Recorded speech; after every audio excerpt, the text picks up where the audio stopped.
కటక్ వేదికగా India England జట్ల మధ్య జరుగుతున్న రెండో వన్డే మ్యాచ్లో ఇంగ్లాండ్ జట్టు భారత బౌలర్లను సమర్థవంతంగా ఎదుర్కొని భారీ స్కోర్ సాధించింది.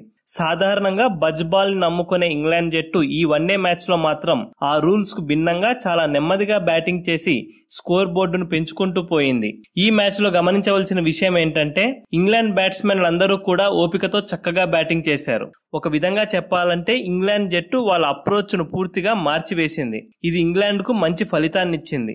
ఈ మ్యాచ్ లో జో రూట్ 69 పరుగులు చేసి మధ్య ఓవర్లలో అద్భుతంగా బ్యాటింగ్ చేసి టాప్ స్కోరర్ గా నిలిచాడు.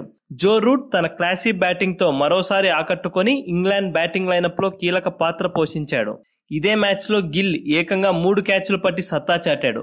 గిల్ పట్టిన ఒక అసాధారణ catch talk of the town గా మారింది. హర్షిత్ రాణా బౌలింగ్ లో హ్యారీ బ్రూక్ భారీ షాట్ కు ప్రయత్నించగా గిల్ వెనక్కి పరిగెత్తుకుంటూ వెళ్లి అద్భుతంగా డైవ్ చేస్తూ కళ్ళు చెదిరే క్యాచ్ పట్టాడు. మొత్తానికి ఈ వన్డే సిరీస్ లో వైస్ కెప్టెన్ గా ఎంపికైన గిల్ తనదైన మార్కును చూపిస్తూ తదుపరి కెప్టెన్సీ కోసం పోటీ పడుతున్నట్లు స్పష్టంగా అర్థమవుతోంది.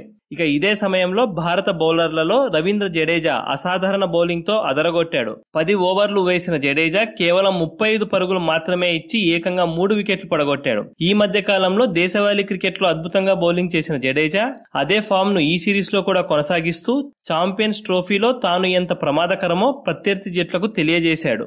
ఈ మ్యాచ్ లో 24వ ఓవర్ వేసిన జడేజా ఆ ఓవర్ ను కేవలం 73 సెకండ్స్ లో పూర్తి చేసి క్రికెట్ చరిత్రలో అత్యంత వేగంగా ఒక ఓవర్ ను బౌలింగ్ చేసిన బౌలర్ గా చరిత్రలో నిలిచాడు. ఇంగ్లాండ్ 300 స్కోర్ దాటకుండా ఉంటే బాగుంటుంది అని అనుకుంటున్న తరుణంలో ఇంగ్లాండ్ బ్యాటర్ లియామ్ లివింగ్స్టన్ చివర్లో 41 పరుగులు చేయడంతో ఇంగ్లాండ్ జట్టు మ్యాచ్ ముగిసే సమయానికి 304 పరుగులు చేసి మరొక బంతి మిగిలి ఉండగానే ఆలౌట్ అయింది. అలా ఇంగ్లాండ్ ఇన్నింగ్స్ ముగిసింది. మరి భారత జట్టు ఈ లక్ష్యాన్ని ఎలా ఛేదిస్తుందో వేచి చూడాలి.